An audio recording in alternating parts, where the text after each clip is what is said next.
One of the things that we talked about for a while, how do you start this show? It was an enormous undertaking for everyone. I wouldn't want to deliver CG pew pew, but to deliver reality.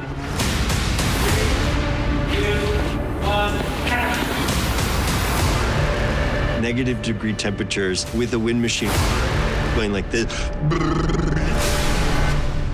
Yeah, so that was hard. And fun. It was so fun. The amount of detail is incredible. The color schemes, the textures, how things would flourish. There's everything on this show, from big scopes of airplanes to smaller tendrils.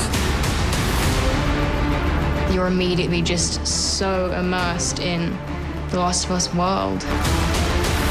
Shooting in Canada. We're not doing anything small. That was quite the endeavor.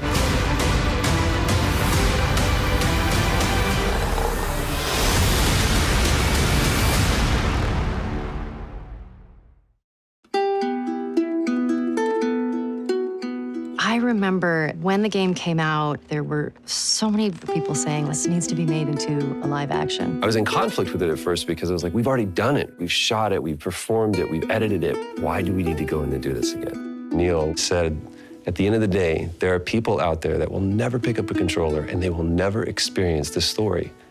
And I think our story is special enough to bring it to them. The HBO series, I don't remember when I first heard about it, but when I did, I was like, Mommy, want that.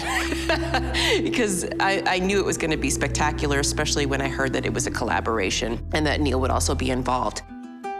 When you're casting these iconic characters, these characters are iconic in a cinematic way already. So now it's like you need to find someone that can elevate it or make it their own in a really interesting way so it doesn't feel like they're just duplicating this other medium. I learned very quickly the massive fan base that I was stepping into. I called my sister to tell her about the possibility of the job, and she was in the car with my nephews. I didn't even get the S and T out from the word last when I said it. There's this job, it's based on a video game, it's called and they were like, The Last of Us? And I was like, okay, I definitely have to do this. I was actually advised not to play the game so that I wouldn't try and copy Ashley Johnson's version of Ellie, which is incredible, but I just watched some of the gameplay though, secretly on my own. When I met Bella for the first time, I was so excited because obviously I'd seen her in Game of Thrones. And seeing her in person, and even just seeing her on set and doing scenes, she has the essence of Ellie already in her. 7, 8, fuck you.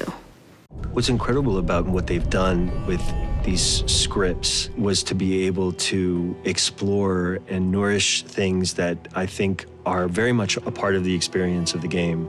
One of those things is the internal life of these characters and to really get into the flesh of what's happening inside of them. You want to know what the biggest surprise of adapting The Last of Us is? It's that Neil Druckmann, the genius who made the game in the first place, who created the story, these characters, the whole world, he was so generous and flexible and smart about how to represent The Last of Us in a different format to a whole new audience.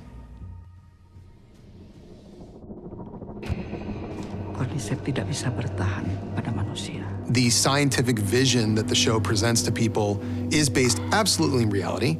That fungus is real. It does those things to insects, and if it were to be able to infect humans, it would go like that. It's terrifying. We want people to feel the reality of the science here. Cordyceps, it's a fungus. And what that fungus does is it attaches to the brainstem of an ant, takes motor control of the ant's body, and then attacks the rest of the ant colony, spreading the disease and devouring the other ants. Fungus is a funny word, but there's so much more of it than we realize. Pretty much anywhere you see grass, there's fungus right underneath it. They're connected. More than you know. One of the changes that Neil and I felt we needed to make early on was the way the fungus would spread. We loved the idea of biting. We thought that that was primal and violent. But we started looking at something called mycelium, which are these threads that make up fungus. And those threads, if they get into an insect, for instance, that's what starts to worm its way towards the insect's brain. Barry Gower and his team did this beautiful work to mesh humans and fungus together. Initially, we'd created various practical tendrils, which was basically like a dental plate that we had inside the infected character's mouth, which had all these little silicon cords joined to. And as soon as he pulled away, everything started to... Practically, it looked great. I think the reality of it was going to be the resettability on the day. Having huge, big fungal pieces all over the heads, as soon as you took the eyebrows away, you started veering into zombie territory. When it has more of a human side, more of a beautiful side, it makes it even scarier. As a person, you can relate to it more.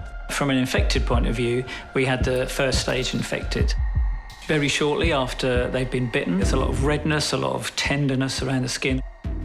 Stage 2, tiny little things start breaking through the skin. They're a bit like the cordyceps you actually see on ants or spiders when they're taken over by the fungus. Stage 3 is a slightly bigger version of that, where you've got real mushrooms that you can begin to see, until you get to stage 5, where the head shape is distorting. Just basically breaks through the cranium and just splits the skull down the front, and you have these huge sort of blooms, these sort of petals. Well, I didn't want to look at them. I didn't want that in my head to go on and sleep, and then you have to be kind of, you're like, hi, how are you?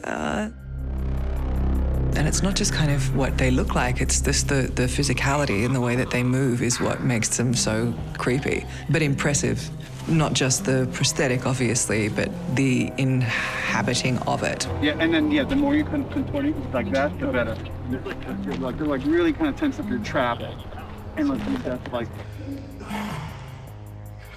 Coming from visual effects, I think the clicker performances can be quite challenging just because they're very specific. Keep the tension and use that to spin you. He just had this really amazing performance and movement study to him. Those are the type of things that is quite difficult to reproduce digitally. These are a lot of our very early concepts and busts. We're following real reference and real nature of real fungus and real mushrooms, and just down to the shapes of the petals. Underneath, you've got all these slits, which are called gills, and we always had to make sure that the orientation was as such that all the gills were facing downwards, and occasionally you'd have a piece which looked really, really great, but the mushrooms are around the wrong way, and so it's just like, just move that over a little bit. The sound of the clickers, we worked so hard to make sure they sounded just like the game. Why don't we try some good old-fashioned clicking in the dark? Yeah. Let me just practice a few so we can make sure. Yeah, sure.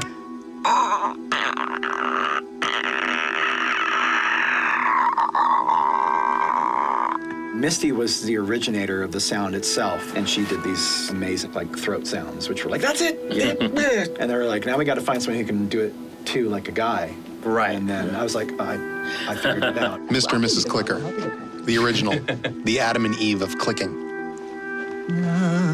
It's also here, like... Yeah.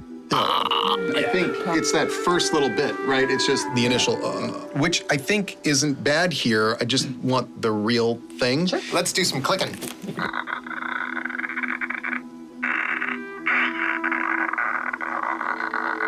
That was good stuff.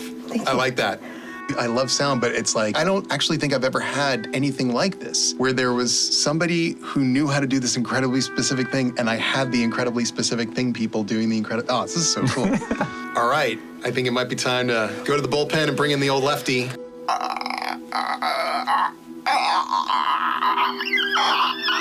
Yeah, that was a good one. Yeah, that was a good one. I was back here going, oh. I felt juicy.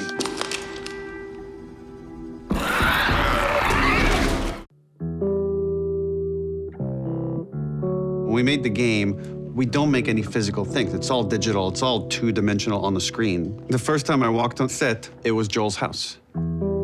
There's Sarah's room, there's their living room, there's the sheets that are just like the game. And you already got to see the love this crew had for the original material. And I was like emotionally moved by it. The sets have just been so fucking incredible. I mean, you just don't even appreciate it until you're in the space that you can like just fucking shoot things in 360 because everything is like magic. In the practical shooting of it, there was strangely little left to the imagination because of the quality of its production. The game is beautifully realized and has a beautiful tone and story. The Last of Us is about a journey going across the United States. And so having that variety of landscape really helps make it feel as authentic as possible. Fort McLeod was a good stand-in for us in Texas. We really tried to go to town there with neon, colors you wouldn't see once the infection starts. The QZ, that was a challenge to make the wall, you know, built it out of actual concrete, and I could have people walk on it. I think it really lended a lot to the realism of things. Edmonton was a key for the State House. The Firefly set was stunning, because now we're outside the QZ, it's way more run down. When we're going through the tunnel, like the underground, and up to the office, and we're standing behind about to get through the door, and I look down, and there's like little sesame seeds to look like mouse poo on the ground. The detail is like from this to like that you put that there. It's just amazing.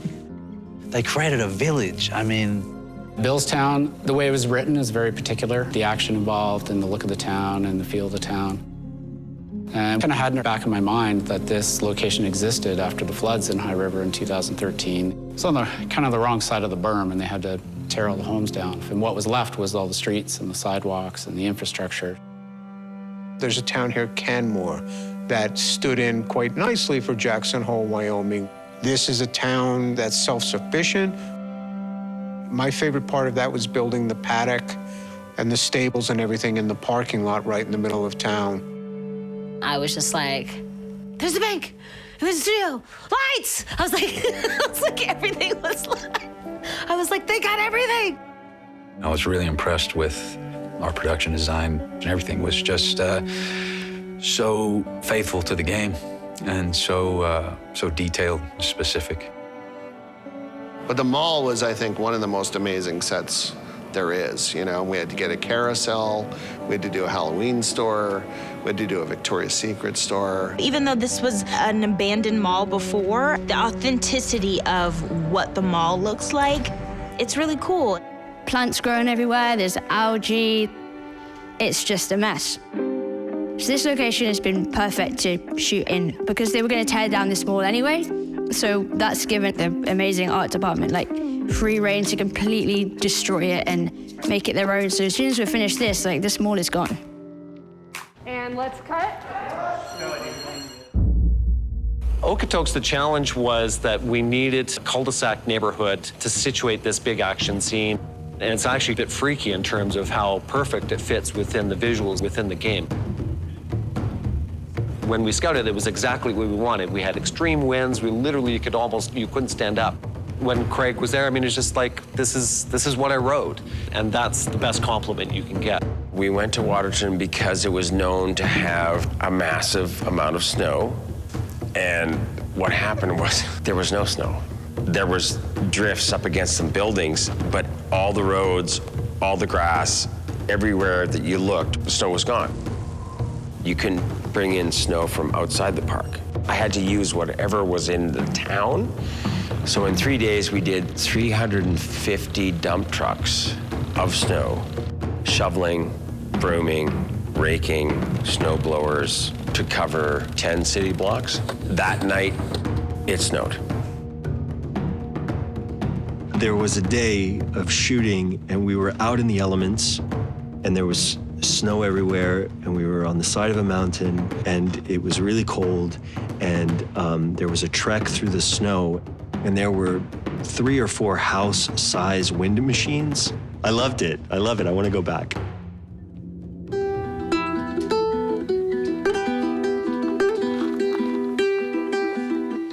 A ver, ¿me pasas un poquitito Me mandás a mí un poquito del ronroco. For me. Sí, for you. Gustavo Santaolalla, our composer, has such a different way of working. The way I worked with Gustavo, starting with the game and now continuing with the show, is pitch him the story. I think Gustavo as well is like very much about minimalism. Like what's the least we need to do to achieve this moment, which is very much mine and Craig's philosophy as well. The whole thing in the music of The Last of Us, from what I do, is to preserve this organic element and of minimalism, because I have to play less.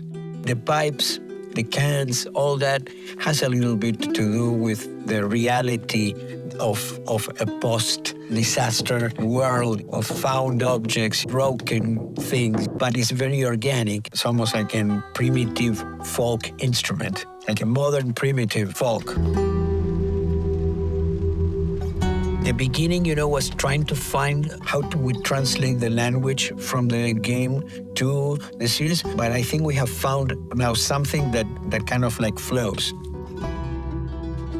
He would go off and he'd come back with an hour or more of music, and we'd just sit here listening. And he's just like, here's like this moment that you talked about has inspired this theme. And that's very much what it's like working with Gustavo. It's like starting with a lot and then continue to trim it down, and find the right elements and how they fit. There's stuff that was created for the game that you can just take it and put it, and it works fantastic, which for me says a lot also about what they have done, because it means that there is a connection between the game and what the series is.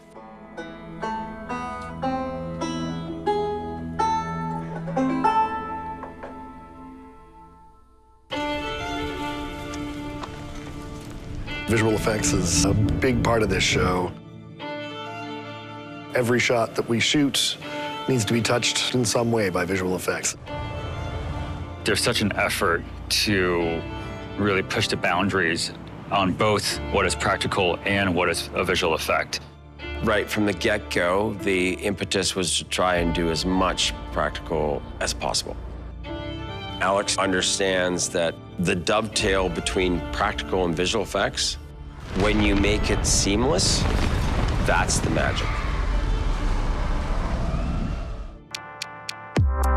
It was very interesting working with Alex and the VFX team.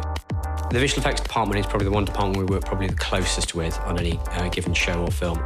They benefit a lot more from having something there than on the day, which they could either manipulate or augment in post, or they've got something they don't need to touch. There's everything on this show, from airplane crashes to big environments to war-torn destruction in big city to smaller tendrils. So there's a lot for visual effects to work on. Because there's a lot of environments, we've actually used a lot of drone scanning so that we're able to recreate it digitally. On this show, we used a combination of drones and LiDAR. LiDAR scanning is light imaging distance ranging. And it basically gives you a 3D model of what you're scanning. We knew that there would be a lot of environmental work in line with the game. There's a lot of overgrowth and everything's deteriorated. And we knew that we would have to pretty much help out in every episode in that respect.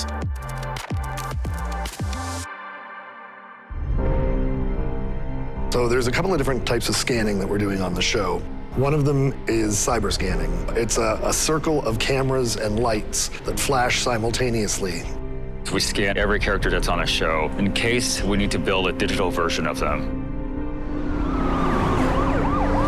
For all the gamers, I know everyone knows the scene when they're escaping and they're in the car and you can watch everything, what's happening from Sarah's perspective. The amazing thing with that scene is that it's very true to the game. We feel like we're with Sarah and Joel and Tommy's truck the entire time. And because of our desire working 360, it was a big challenge. How should we do that? So the car was built with a stunt pod on top. So the stunt driver was sitting on the rooftop driving a car while actors could do their thing. Tilt up.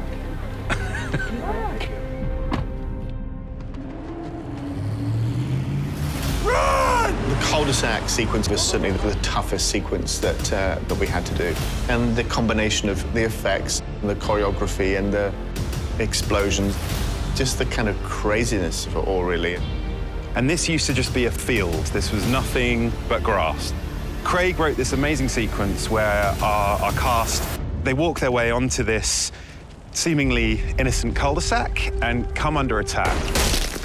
And then behind them, a whole convoy of rebels come up behind them. So at that point, we actually opened this up into the main road behind, and that gave us all that extra distance out there in the real world on a real road for the convoy to get up to speed and start chasing them. These trucks come through, there's a run truck that just plows through all these vehicles, knocking them all over the place. Yeah, it was a big deal, plowing through all these cars, making it look realistic. We had to reinforce the plow because the first night it broke. And then it was the driving into the house without destroying the building, because the building was prepped for fire, meaning that post-crash, we would pull the truck out and put another truck in there that would then explode.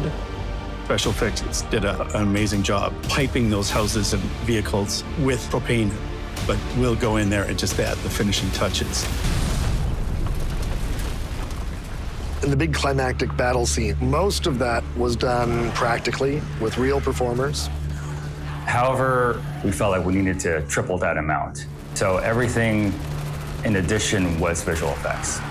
When we need to make these creatures in CG, it's always good to have a reference from the actual performers themselves, so an animator doesn't have to do it frame by frame. Mocap is a methodology of capturing movement of characters. We did a mocap session, tried to record as many different movements from the stuntman as we possibly could. We had multiple cameras set up. So much of what we do in post with animation depends on the performances. We shot a library of their movements and we selected the best ones that we could have.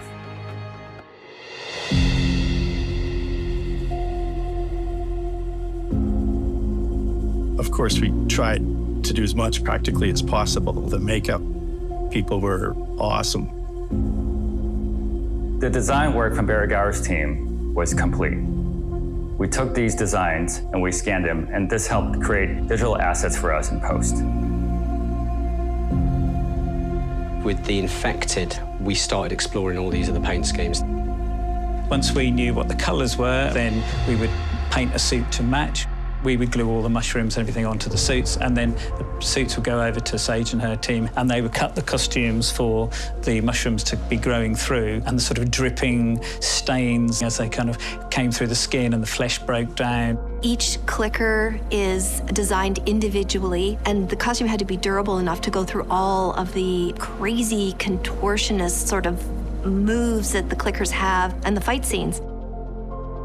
Then they run it through the breakdown department, so it looks like they've been rotting and molding for months or years. And so when you see the whole thing together with the prosthetics and the sort of muddy, drippy costume that's coming off them, just looks so amazing. You never go into battle with one costume, but these guys did. So, you know, makeup effects and costumes would be sitting on set, biting their nails, just hoping that everything stays together.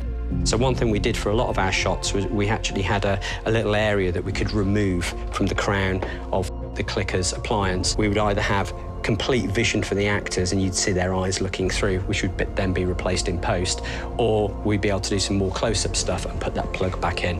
The amount of work they had to do just to get the 200 we had in there it was amazing.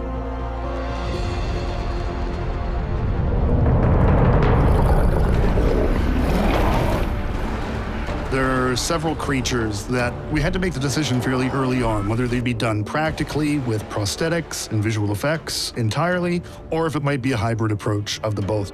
In the case of the bloater itself, because it's an enormous creature, it's meant to stand about 7 feet tall. You can get a man and put him in a prosthetic suit, which they did.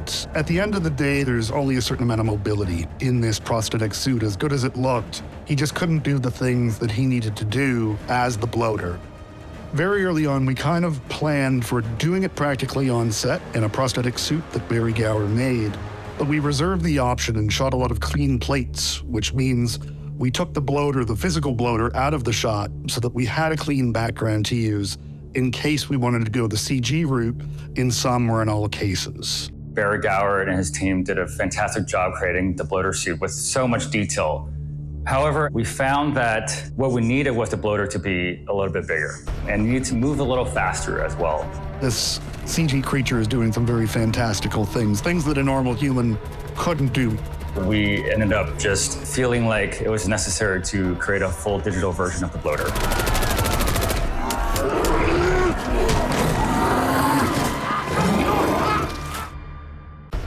In the case of the child clicker, very much like the bloater early on, what we did was we sussed out a person that could play the role. And in this case, it happened to be a girl from Toronto called Sky, who was also a contortionist. So she could move her body very, very effectively and do all sorts of clickery, kind of stuttery motions. What we did was we shot Sky on set like the bloater, and then we also decided to sort of change the design just ever so slightly in terms of the prosthetic makeup. We wanted to feel frightened by her character, but also have a sense of sympathy for her. We had more of her face exposed. We could see her long hair, her pigtails. These were all the aspects that were important to Craig and Neil. What started out as just replacing Sky's head as a CG element, we realized we might as well go a full CG body on it, and then we can get this child clicker to do exactly what we want it to do. So, well, she's able to do that in a much more fantastical way because we went CG with it. The fight at the Silver Lake Steakhouse, special effects did an excellent job of essentially piping the entire set. Of course, we can see some of this piping, which this is where visual effects will come in and remove the piping and also blend in more flames. At one point, we were not going to do any practical fire because the discussion was that it was too much money and we couldn't do it in the time we had. That's where I come in and say, no, we can do it. Basically, I said you can have, of this size set, you can have a quarter of it on fire. Joel Wist, our special effects supervisor, is amazing, and he designed that entire set to be fireproof in the areas that we needed it to be, and that helped immeasurably for us.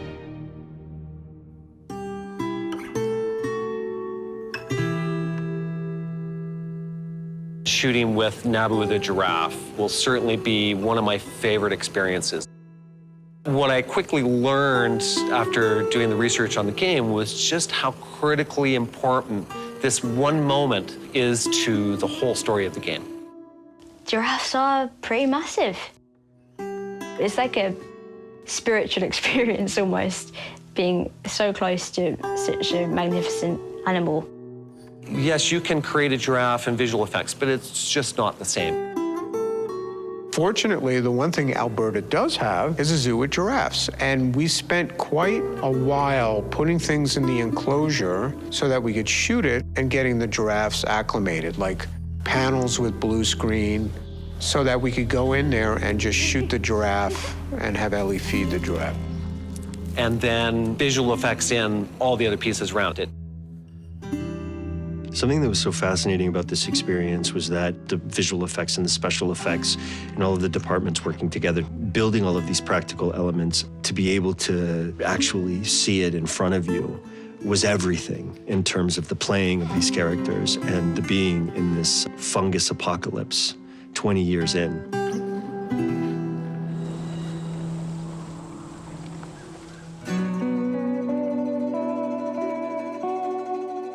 I don't know how to describe this feeling of pride, and I can't wait for everybody at Naughty Dog that worked so hard on the game and realized it the first time to see this version that does all of their work justice. There's something really beautiful and moving about that.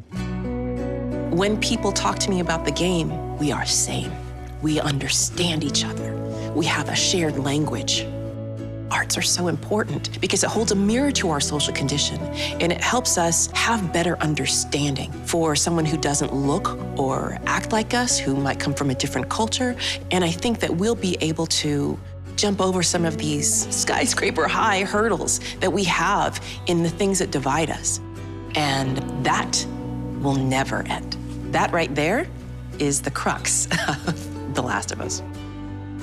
One of the most exciting experiences of my life was getting this job, to come back to HBO, which basically raised me, to meet Craig, to meet Bella, all of our different actors.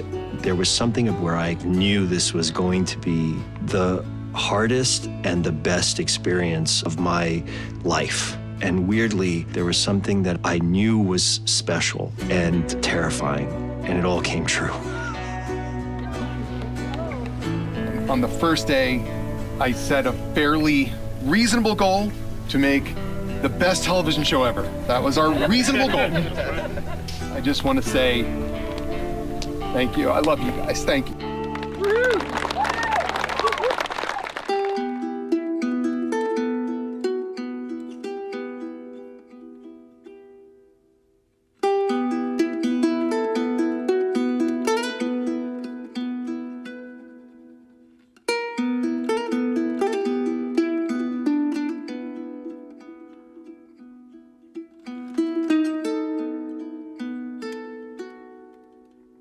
And that's the end of this story.